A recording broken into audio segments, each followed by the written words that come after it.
Well, good afternoon, everyone in North America. Good evening in Europe. Good morning, I believe, down under in Australia, where I will be next week, joining Dr. Chris Samsarian for their equivalent down in Australia and New Zealand of their American Heart Association. I can't wait to be there with them. But I'm really excited to be with you today. This is SADS live number 97. 97. We've been together a lot of Fridays, and I've loved them. Even this Friday here on vacation in Green Lake, Wisconsin. I'm hiding out in a room. Hopefully, my dog can't get through the door, and nobody else. So I'm in a hideout for the next 40 minutes together. But I'm so glad you chose to join us. This is a really neat program today. By the way, if you don't know, I'm Mike Ackerman, genetic cardiologist at Mayo Clinic and director of Mayo Clinic's Winland Smith Rice Genetic Heart Rhythm Clinic and its Sudden Death Genomics Laboratory. But as we've been together on many, many Fridays now, 97 of them, I'm here on behalf of Alice Laura, the CEO of the SADS Foundation, the Sudden Arrhythmia Death Syndrome SADS Foundation. I've had the privilege of being by her side and serving as president of the board for now many years, I think 16. And with COVID-19 pandemic, around February 2020, we launched this and trying to meet your needs and the needs of the families throughout the world with genetic heart diseases like long QT syndrome, Brugada syndrome, CPVT, ARVC, ACM, and others. And so we've covered a lot of territory. We've interviewed wonderful, wonderful people, and today is no exception. You've seen her. She's one of my most favorites, but don't tell anybody. It's Mrs. Nora Lambert from New Orleans, and we introduced you to her in February. And so we have her back, and she's going to be introducing some members of her family who I also know well and like a lot, and have the privilege of having cared for them as their physician. So, Aaron, through your magic, let's get this program started with Nora. So here's Nora. Mrs. Lambert, so good to see you again. Oh, it's wonderful to see you, Dr. Ackerman. You're like a breath of spring. Just absolutely. Well, we were together when it was, at least in Minnesota, intense winter. So I like spring and I love summer, but catch us up a little bit. The last 5 months of your life, you shared your family story of how you really were the family detective that would not give up until you found answers for your son and the diagnosis that emerged for your family of type 1 long QT syndrome. And you took us through a wonderful family journey. Bring us up to speed about with what you've been busy with. Well, we've been busy with uh, thunderstorms and hurricane warnings, but other than that, we have been very grateful to enjoy our family together and all very, very healthy. And in recounting what I've been through, I have never stopped thinking about the progress we've made with the long QT research. It has now been 37 years since Wow. we were on the track. When Matt was, whom you'll meet very shortly, was only 3 years old, and we didn't know what to do. We were starving for information um, through 1973 to 79, all the way till we met you and Dr. Vincent in 2003, I believe it was. Hmm. So since then, it's been pretty smooth sailing because we've gotten all the information together and we have not tired of trying to help you and the whole foundation move forward with any kind of help that we can get. And so we've had a wonderful nephew come up with billboards on your behalf, Yeah. and my son, whom you will meet in a moment, both sons Matthew is the one who was started this whole journey for us when he was 3 years old, and Wow. we didn't know what was the matter with him. And then big brother John D. That's what we call him anyway, because he's John the third in our family, and Mm. he is volunteered with some other wonderful gentlemen, friends of his, to do a little fundraiser with what we know best, jazz, way Uh, down jazz. well, I'm Not looking it. forward to seeing Matt and John the second and or John the third. And I know, like you, we certainly miss John the second, your beloved husband. Hmm. So again, think of you. You dated Matt because I majored in math in college. So the story starts when Matt was 3, some 37 years ago. So if I'm Hmm. doing my math right, I'm going to be meeting a 40-year-old shortly. Is that right? Is Matt now Yeah. 40? No, he's a little bit older than that, but my Okay. 37 total was because we went 7 years before, on the wrong medicine. And Wow. then we got a hint about the QT. And then we went 10 more years. And then it was 7 more years before Dr. Vincent's article appeared in the Reader's Digest, Reader's and then Digest. 7 more years before we met you and Dr. Vincent. And then Mm. it's about 7 more years before we got everybody tested and the Wow. genetics started to fall in place.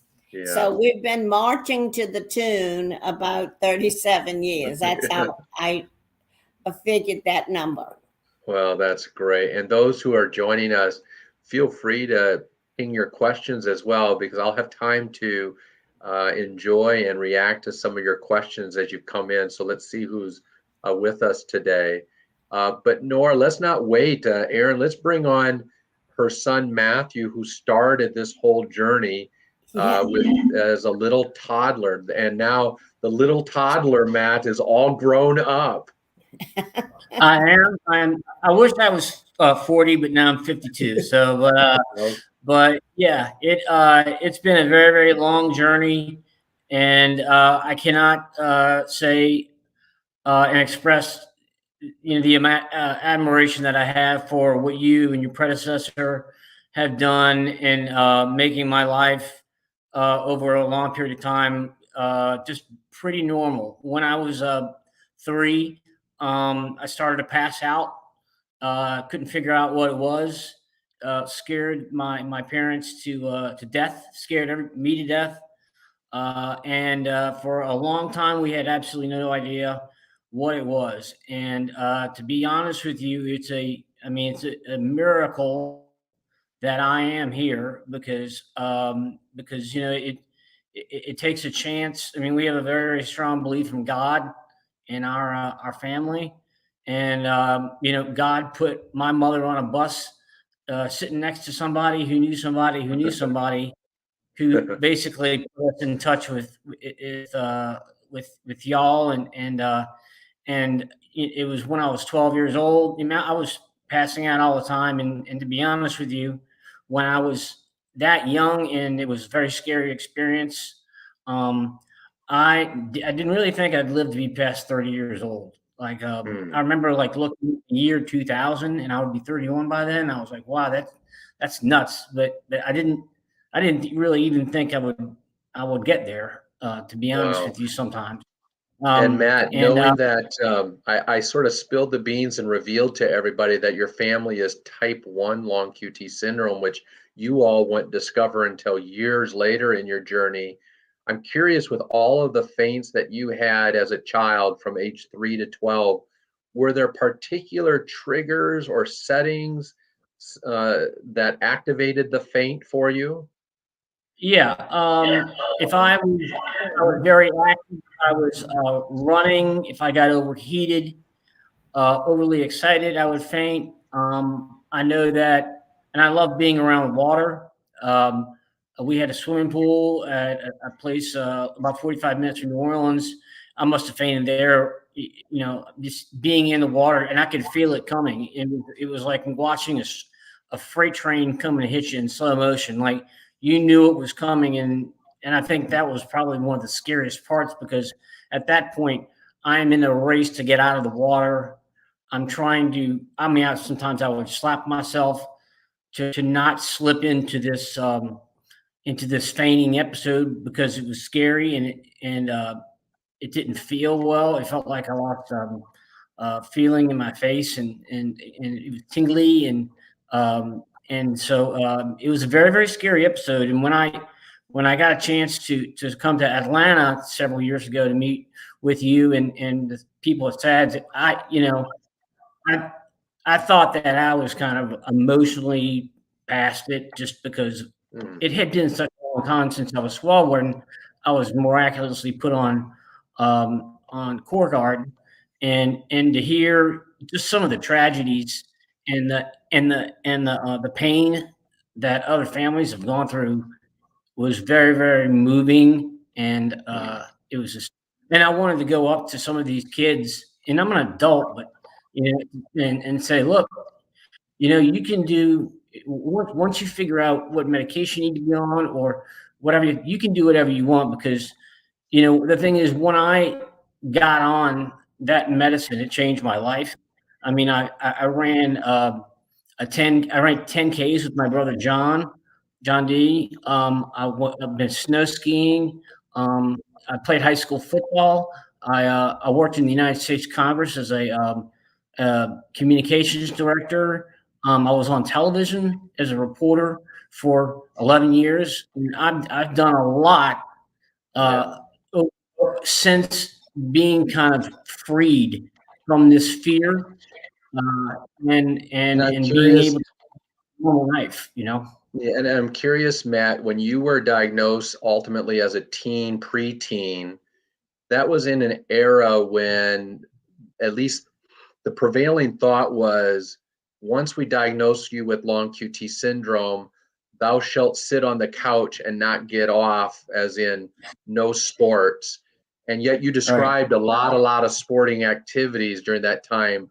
And now subsequently, as you know, for the last 20 years, we at Mayo Clinic, we've sort of led the charge saying, once we have you diagnosed well, treated well, we expect you to live and thrive. And that means being an athlete if you are an athlete, staying an athlete, becoming an athlete. Of course, you don't have to be an athlete. I don't care whether you are or not. But I'm curious for you, once you got put on correct therapy, did you go a little rogue and do all of those sports against doctors' advice? Because if I'm doing my math right, you were caught in an era where we kind of kicked everybody out of everything once you got diagnosed with long QT. I probably did go a little rogue, and much to the chagrin of my mom and dad. I remember playing high school football, and my mom and dad, and believe me, I'm 5'9", 170 pounds now. Back when I was 12, 13 years old, I was much thinner, much slower, and I could just see the perplexity on my mother's face about what I was doing, but I didn't, the thing was, when you don't ever get a chance to do that as you're growing up, like just playing in a field day or going swimming or something like that, and somebody gives you the jail to get out, get out of free card, I was off and running, and I'm sure the doctors. I mean, the thing is, there was nothing. I mean, it worked, and I haven't had an episode since, and so, it was like being given a new lease on life, and the research that y'all have done,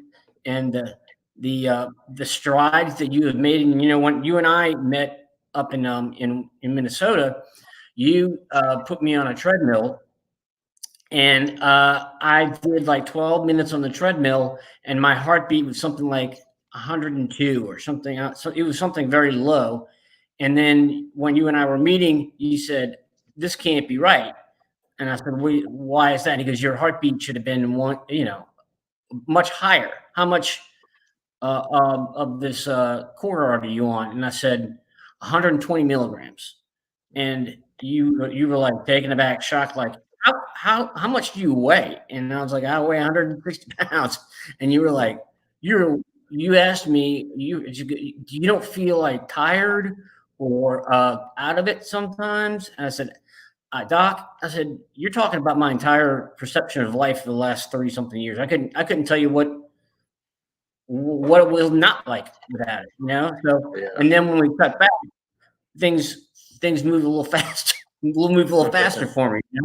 So, well, we had and you mentioned the medicine that you're on of Corguard, which is generic name Nadolol, and we had a program last week. I had Peter Schwartz on, and we just reminded everybody that if that medicine is available, the patients for LQT1 and LQT2, Nadolol is definitely the preferred beta blocker. If Nadolol is not available in your country, then propranolol is the beta blocker of choice. And we just commented, there's a reason why your story after diagnosis from age 12 to 52, for 40 years you went event-free, is because that beta blocker, Nadolol, works great for LQT1 if a person tolerates it.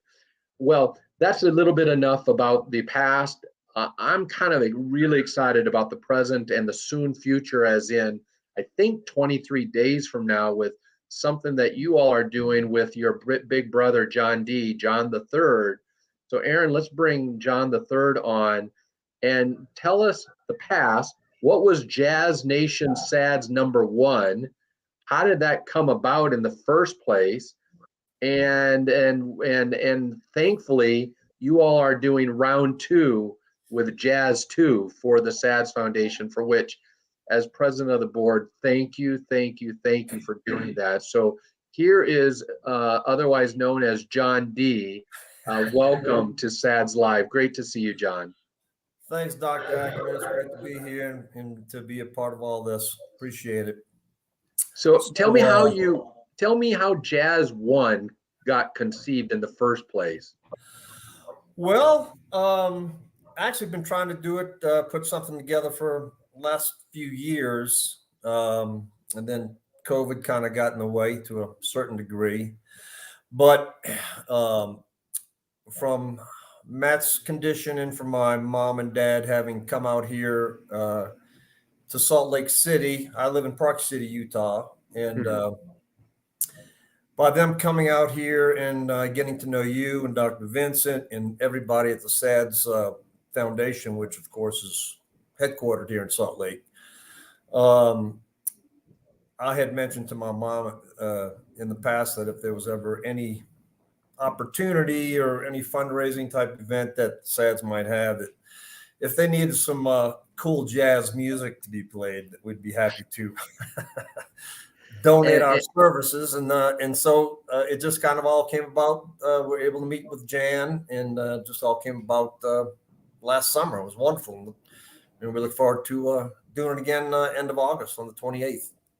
So, John, I take it that you have some affiliation with music. It's not as if you're this is your night job and you're a computer engineer by day. How did you get into music?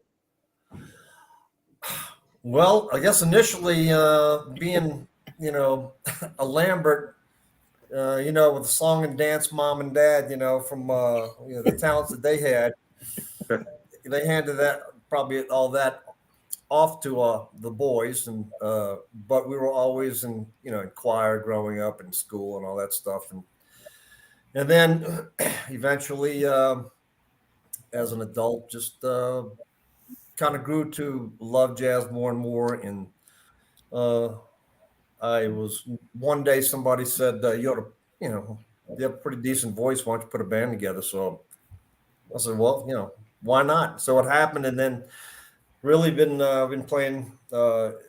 Started in New Orleans back in 20 years ago, I guess, and then we've been playing our bands, and the name of our band is Take Five, and we've been playing here in Park City, Salt Lake, for all kinds of events since 2006. Wow, that's great. I wish I would have known you were in Park City. My wife and I were in Park City in February for our first time ever Oh, really? out there. Yeah. Well, next time you come, please let me Ate know. ate at a really cool Mexican restaurant up the street there. I don't know if I don't think I'll retrieve the name, but I don't remember the name, but I think I did catch COVID there. Yeah. So that was actually the December territory. Oh, So, gosh. Yeah. but so from your all standpoint, when you did Jazz One, why do you think Jazz Night for SADS is important? What value have you derived from it, and what do you think it gives? Well, I think it's just another wonderful opportunity to for people to come, not only enjoy listening to some great music, but at the same time become more familiar with what the SADS Foundation is all about, the wonderful things that they do, the lives that they save, and as well as to become more educated on conditions that long QT, condition that such as the one that Matt has, and just to create more awareness, because the more that people are familiar with SADS and the wonderful things that they do and the conditions, these heart conditions that people have, is just it's a wonderful thing, and it's life-saving, and so certainly beneficial to people now, knowing all the research and what the foundation's been doing as compared to when Matt was growing up, and the experiences that we had as a family, and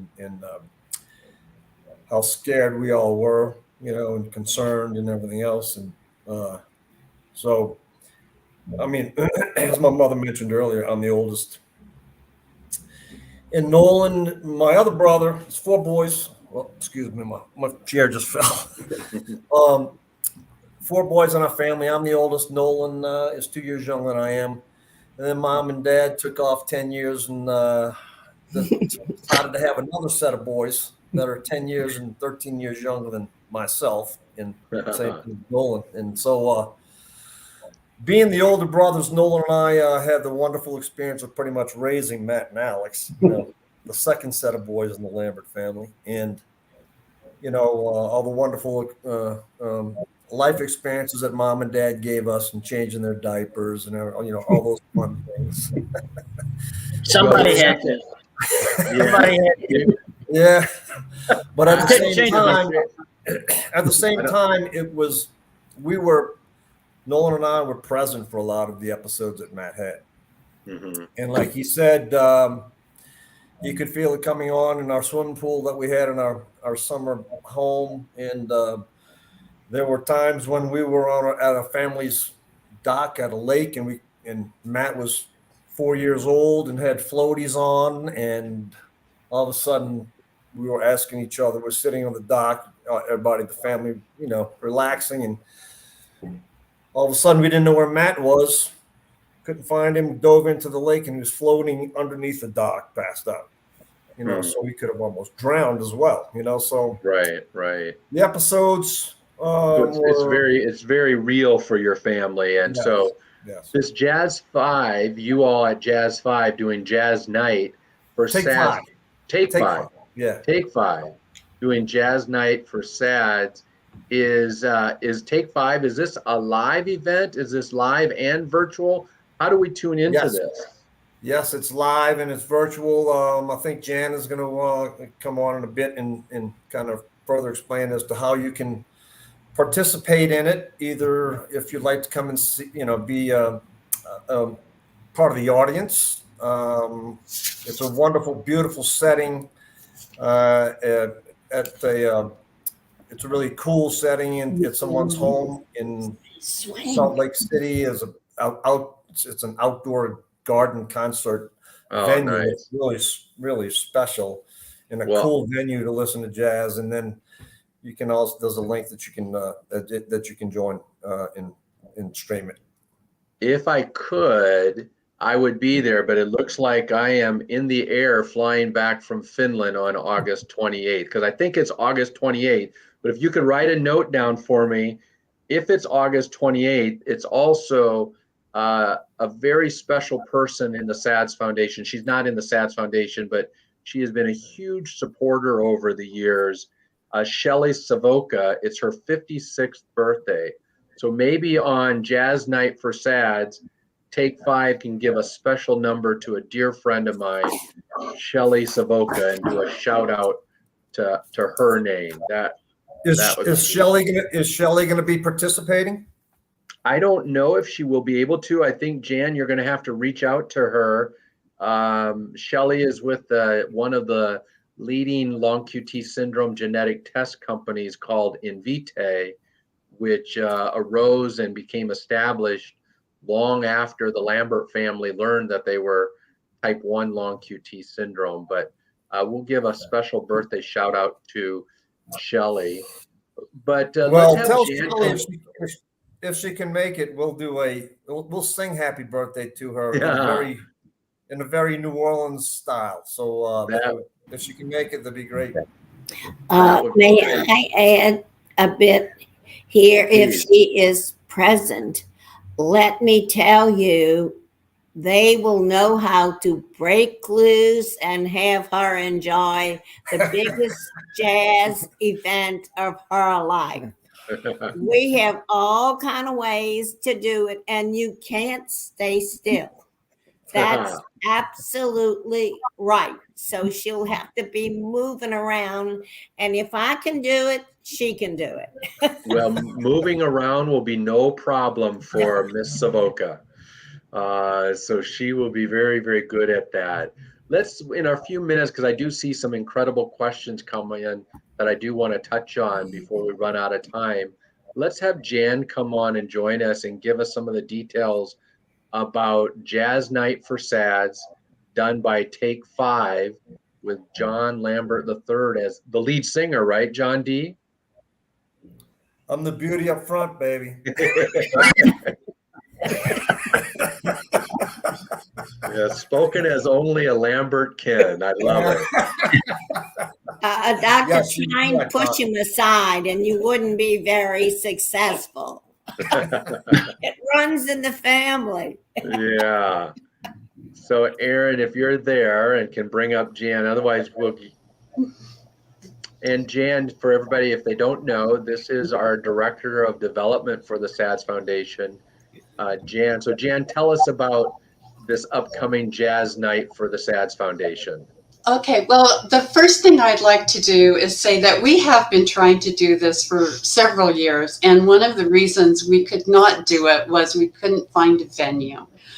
And the place we're going is called Carolyn's Garden. It's here in the Salt Lake City neighborhood, very close to where Alice and I live. And she's been doing weekly concerts in her garden for more than 20 years every summer. And I've gone to them in the past. And at one point I went to her and said, Carolyn, would you be willing to do a benefit concert for the SADS Foundation? We have a band. We just need a venue. And she said immediately, of course I will, Jan. So I'd like to give a shout out to Carolyn for being willing to have us added to her summer schedule. It is a magical place. She's been doing it for a long time, and her garden is beautiful, and she opens her home. So a shout out to her. Last year was our first one. It started a little small, but it's going to continue to get bigger and grow. I'd like to give a shout out to 2 sponsors already, LifeSure AEDs and a local foundation, the George S. and Dory Eccles Foundation here, who have helped to underwrite the concert. So with all things said, how to buy tickets? There's a link in the chat. You go there and it gives you all the information about the concert, the further details, and then it has 2 choices of how to buy tickets. You can either buy a ticket to attend in person, and you won't get an actual ticket, but we will put you on the guest list, and when you arrive, we'll have your name and we'll know that you got a ticket. or you can click the one to see it live streamed, and then before the concert, we will send you the link where you can see it live streamed. And if you're in town and you don't manage to get to our website, feel free to just come that night and pay at the door. And as I said, all the information is on the same place where you buy the tickets. So the address is there, contact information is there. Tickets are $25 each. And it all comes to the SADS Foundation because John and Take Five do it for free. The venue is for free. So everything comes to us supporting families with SADS and saving lives. Well, Jan, thanks for arranging this. John, thanks for you and Take Five doing this and talking about a fundraiser's dream where all expenses are covered and free and it all goes to advance the mission of the SADS Foundation. So on behalf of our CEO, Alice, and the board, thank you all. Nora, it's great to see you. Matt, look forward to seeing you again on campus. And John, I wish I could be there, but I'm going to check in and depending on the flight time, see if I can listen to a number or two. And I might even, while I head out to the lake right now when we hang up, I might have to look up Take Five and put that on my surfing music. Well, if you have Spotify, we have our CD on Spotify. Great. I will add that next. So thank you so very much, and wish you all of the best with Jazz Night for the SADS Foundation, August 28th. Thank you for doing this. And Aaron, I'll let you let them down, and I'm going to grab 3 questions here because they're so important. One from Maureen. Hi, Maureen. The daughter has LQT5 from KCNE1 gene and also has a de novo gene mutation in KCNH2. And she's wondering how common or uncommon is it to have 2 things? And so first, LQT5, about 1% of all long QT families have type 5 long QT syndrome.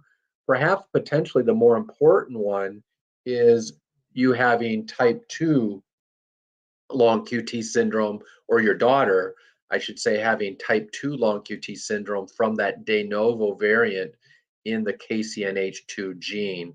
That may be the more important one in terms of her risk forecast, if you will. But the likelihood that a long QT person or family has more than one thing going on, and that's where we call them compound or a compound heterozygote, is about 3 to 5% of all long QT families have more than one genetic marker. But I'm betting, Maureen, that the LQT2 de novo variant is going to be the more important one. Julie's wondering, hi Julie, whether long QT people should have a medical alert bracelet in case of an emergency care. I like the bracelet. I don't mandate it. I offer it as a reasonable preventative measure for long QT, CPVT patient. If somebody does do the bracelet thing, I have them basically have 2 lines. Line 1, long QT syndrome or CPVT or Brugada syndrome. Line 2, shock me, because that's what you need to get the first responders, the AE, the paramedics to lock in immediately as to what to do. So if they don't know what long QT syndrome is, haven't heard of that, they know what shock me means when they find somebody down and unconscious. So if somebody's going to do that, I think that's a pretty simple bracelet idea. And April's wondering, and we'll wrap up with April's third question, is for her daughter has type 1 long QT syndrome, just like Matt, who you met, Mr. Lambert, on Nadolaw, just like he was. That was the trade name CoreGuard, where it was like magic for him from age 12 to 52 with never another LQT1 triggered faint, seizure, or worse. And April's wondering that when her daughter plans on starting her family, should she be switched to metoprolol or stop the beta blocker during her first trimester? She's never ever had an event and her QTC is typically 490. Such an important set of questions. first as she starts her family and provides you a grandchild. That is amazing. I can vouch for that. So congratulations ahead of time. In terms of switching to metoprolol, please don't. Do not do that. Metoprolol has garnered the reputation among obstetricians as the preferred beta blocker or the one of the more baby-friendly beta blockers. And there's been some concern put out there with other beta blockers. One, atenolol, which I do not like and we shouldn't use anyway for long QT syndrome. But then also nadolol, which I like a lot, like really a lot, as potentially causing some intrauterine growth retardation, IUGRs, small babies. Honestly, I haven't seen that. We do not change the beta blocker in our well-treated LQT1 soon-to-be moms while they're trying to conceive their baby during the first trimester of their pregnancy, during labor and delivery. We don't stop it. We don't change it. We stay on nadolol, and I have not been impressed that we're creating smaller babies. Maybe a little bit on the smaller side, but IUGR or the intrauterine growth retardation, haven't seen it. So I would have no fear. I'd have no fear of my daughter being on the beta blocker nadolol during her pregnancy when it comes time. It's not time, but when it comes her time to be a mom, I wouldn't do that. Stopping the beta blocker, that is an option, but not when the QTC is 490. So even though she's never ever had an event, which is great, part of that never having an event might be because she's been well treated with nadolol. But when the QTC at rest is at that number, there's no way we could put her risk category close enough to 0 for which we could then stop the beta blocker for a season of time. So I would not encourage stopping the medication.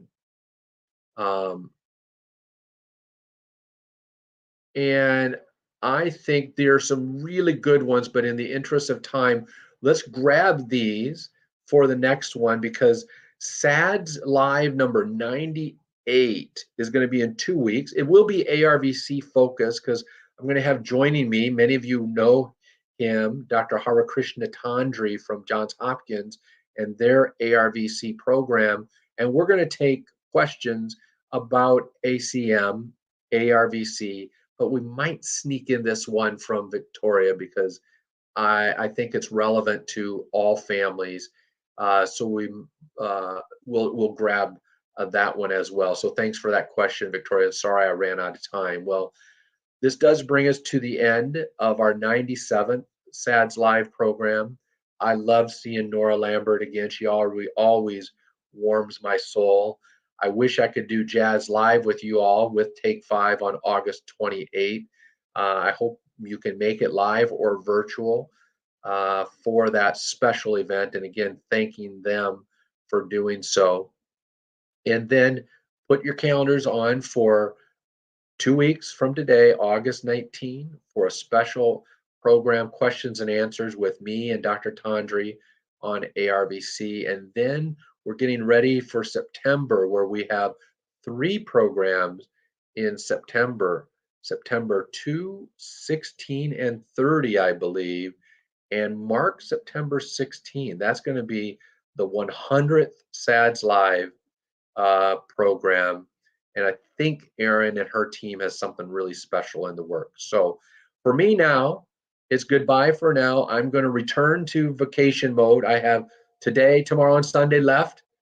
And then I'll be getting ready to join a dear brother of mine, Dr. Christopher Semsarian, for their program down in Australia and New Zealand next week. So I'll be back with you in 2 weeks. Until then, be well, be safe, have no fear. And thanks for joining us. Blessings to you all.